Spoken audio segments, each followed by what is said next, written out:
I'm Catherine Goshen, a professional astrologer from the village of Nyack in New York State, and I'm passionate about in-depth astrology and getting to the heart of the matter. In this video, I want to talk about good and bad in astrology, what the ancients called Benefic and Malefic in relation to planets.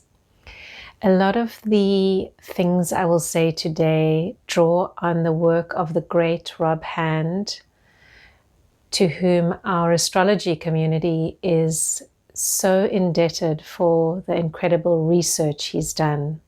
Now, the most important thing I want to bring today is that there is no inherently good or bad planetary combination or planet in astrology.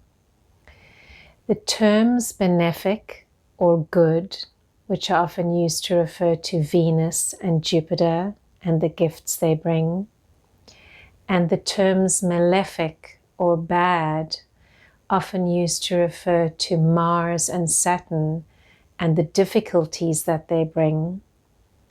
Neither of these is an inherent quality. Astrology suggests that benefic is an energy in the chart, any energy which is handled well, while malefic is any energy which is handled badly. So, we like to think of these terms benefic and malefic, or good and bad, more in terms of how the energies are handled by the individual.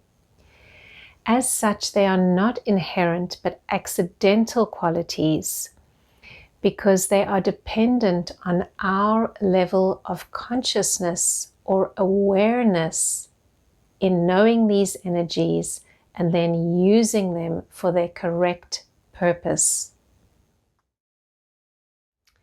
The Vedanta, which is the ancient philosophy of India found at the end of the Vedas, teaches that our basic human nature is divine.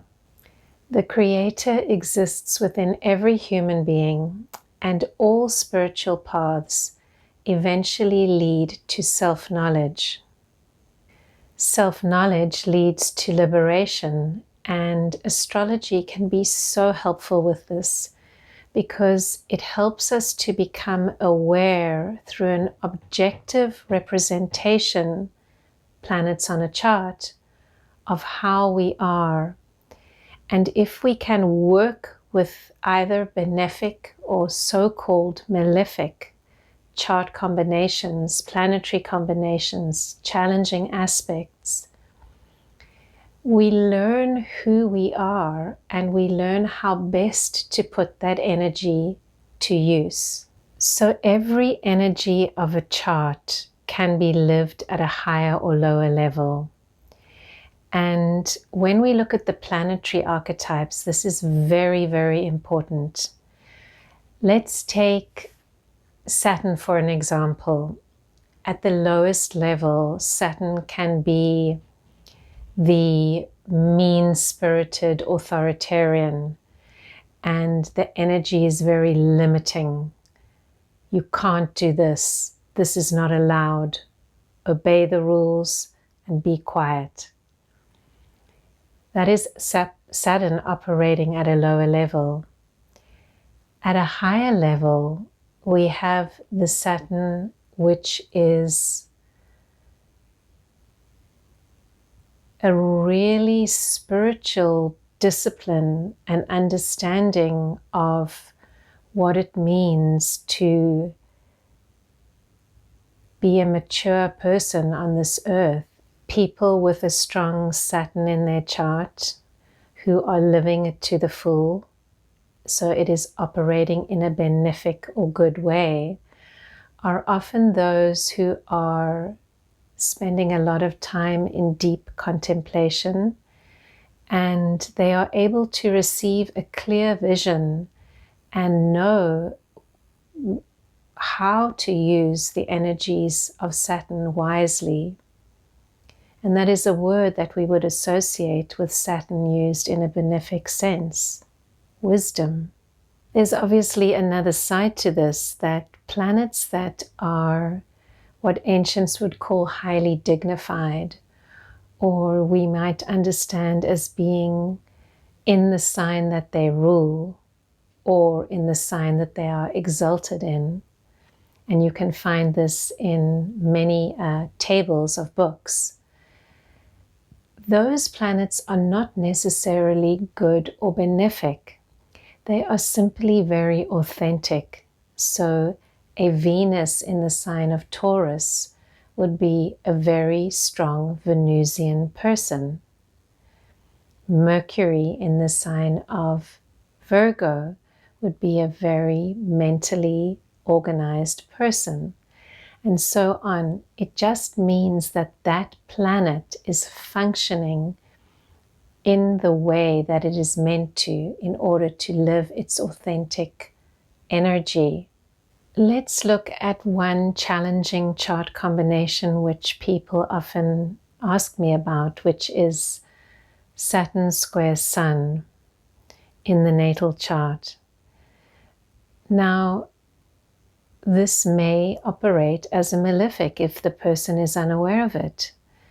Saturn square the Sun can be a very demanding father that puts a lot of expectations on their children, and then the person who lives the chart out feels they can never achieve those expectations. However, once a person starts to become more self-aware and to see what is going on in their life through understanding the Saturn-Sun square, that can also mean a father that gave them the correct tools, such as structure and discipline, in order to make great achievements. And integrating this into their life and making peace with their achievements would be one of the highest spiritually integrative effects that a person with Saturn-Sun square could materialize. So next time you look at your chart or read something about a difficult chart combination, let's say Saturn conjunct Mars, or there are so many of them, please remember that nothing is inherently good or bad in a chart. We are here to live out the experience of our chart to the full, to become aware of our combinations and what they mean, and to use those so-called challenging aspects to drive us forward into life development and towards achievement and what we came here to do. So the more you understand exactly how you are using your planetary energies in your chart, the more you will be able to become aware of what the next step is required in your life. Now, I think that's enough in-depth astrology for today. I also wanted to let you know that I'm involved in a new magazine which will be launching in April of 2021 called Midheaven Magazine, mainly aimed at professional astrologers, with some outstanding articles in there. So look out for that. We will put it on social media when the time arrives. And I'll see you next time.